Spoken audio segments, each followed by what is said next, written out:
నేస్తాలు అందరికీ శుభ సాయంత్రం. మా ఛానల్లోని వీడియోస్ మీకు నచ్చితే తప్పకుండా లైక్ చేయండి, అందరికీ షేర్ చేయండి, సబ్స్క్రైబ్ చేసుకోవడం మర్చిపోవద్దు. ఈరోజు మన జాబిలమ్మ ఒక మంచి కథతో మన ముందుకు వచ్చింది. మరి కథను వినేద్దామా? అనగనగా ఒక ఊళ్ళో రామయ్య అనే పేద ముసలి రైతు ఉండేవాడు. అతని భార్యతో ఒక పూరి గుడిసెలో నివసించేవారు. వారు అడవిలో కట్టెలు కొట్టుకుని అవి అమ్మగా వచ్చే డబ్బులతో జీవనాన్ని సాగిస్తూ ఉండేవారు. వాళ్ళిద్దరికీ పిల్లలు లేరు. వారు సంపాదించిన సొమ్ము వారికే సరిపోయేది కాదు. సరైన తిండి కూడా ఉండేది కాదు.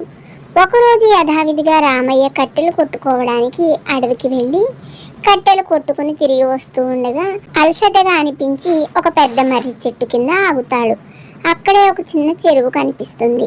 చెరువులోంచి కొంచెం మంచినీళ్లు తెచ్చుకుని తాను తెచ్చుకున్న ఆహారాన్ని మూట విప్పి తింటూ ఉంటాడు.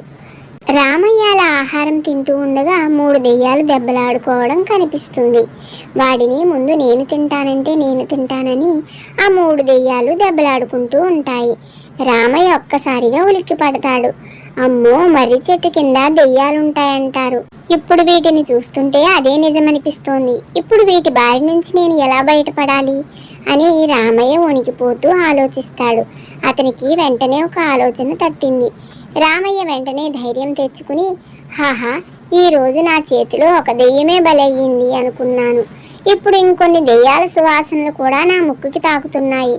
ఆహా, ఏమి సువాసన, ఎంత కమ్మగా ఉంది అంటూ గట్టిగా అరుస్తాడు. దెయ్యాలు రామయ్య మాటలు విని ఒక్కసారిగా ఉలిక్కి పడతాయి. మొదటి దెయ్యం ఇలా అంటుంది, ఇదేంట్రా, వీడు దెయ్యాలను తింటా అంటున్నాడు.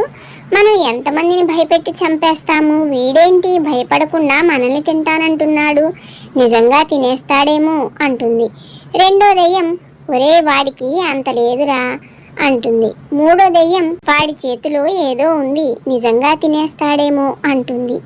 ఇవన్నీ వింటున్న రామయ్య, ఇవేవో తింగర దెయ్యాల్లా ఉన్నాయి, వీటిని ఎలా అయినా బోల్తా కొట్టించి ముందు నా ప్రాణాలను కాపాడుకోవాలి అనుకుంటాడు. అనుకుంటూనే ఇలా అంటాడు, ఆహా, ఈ దెయ్యం పేగులు ఎంత బాగున్నాయి, తింటూ ఉంటే ఇంకా తినాలనిపిస్తోంది అనగానే దెయ్యాలన్నీ రామయ్య నిజంగానే దెయ్యాల పేగుల్ని తింటున్నాడేమో అని భయపడి రామయ్య దగ్గరికి వచ్చి ఇలా అంటాయి, ఓ ముసలి తాత, మమ్మల్ని తినద్దు, మమ్మల్ని విడిచిపెట్టు, నీకేం కావాలంటే అది ఇస్తాము, కావాలంటే ఈ చెట్టు వదిలి దూరంగా పారిపోతాం అంటాయి.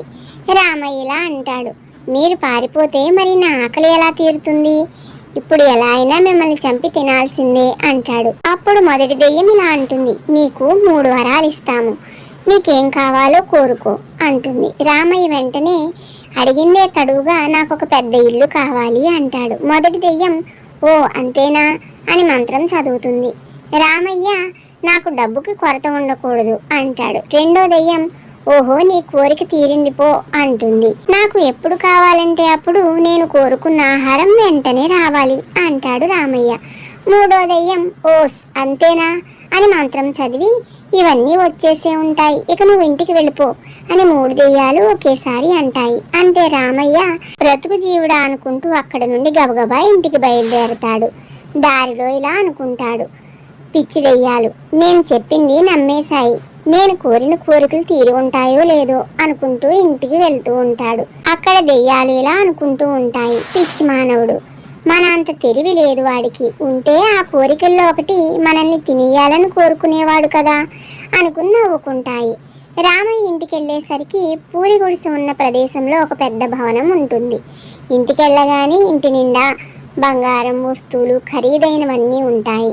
వాటితో పాటు ఒక పెద్ద పళ్ళెం కూడా ఉంటుంది. రామయ్య జరిగిందంతా భార్యకు చెబుతాడు. ఎంతో సంతోషిస్తుంది. ఇద్దరు ఆ పళ్ళెం ముందు కూర్చుని ఇష్టమైన ఆహారం కోరుకోగానే ఆ పదార్థాలన్నీ ఆ పళ్ళెంలోకి వస్తాయి. ఇద్దరు ఎంతో ఆనందంగా ఆహారాన్ని తింటారు. ఇక ఆ రోజు నుంచి వాళ్ళ కష్టాలన్నీ తీరిపోతాయి. వాళ్ళు వచ్చిన ఆ ధనంతో ఎంతో సంతోషంగా బ్రతకడమే కాకుండా పేదవారికి సహాయం చేస్తూ దాన ధర్మాలు చేస్తూ వారి జీవితాన్ని సాగిస్తారు. తెలివితేటలుగా మనకు ఆపద వచ్చినప్పుడు దానిని కూడా మనకు అనుకూలంగా మలుచుకుని తెలివిగా ముందుకు అడిగేస్తే మనకు అంతా మంచే జరుగుతుందని ఈ కథ ద్వారా మనకు అర్థమవుతోంది.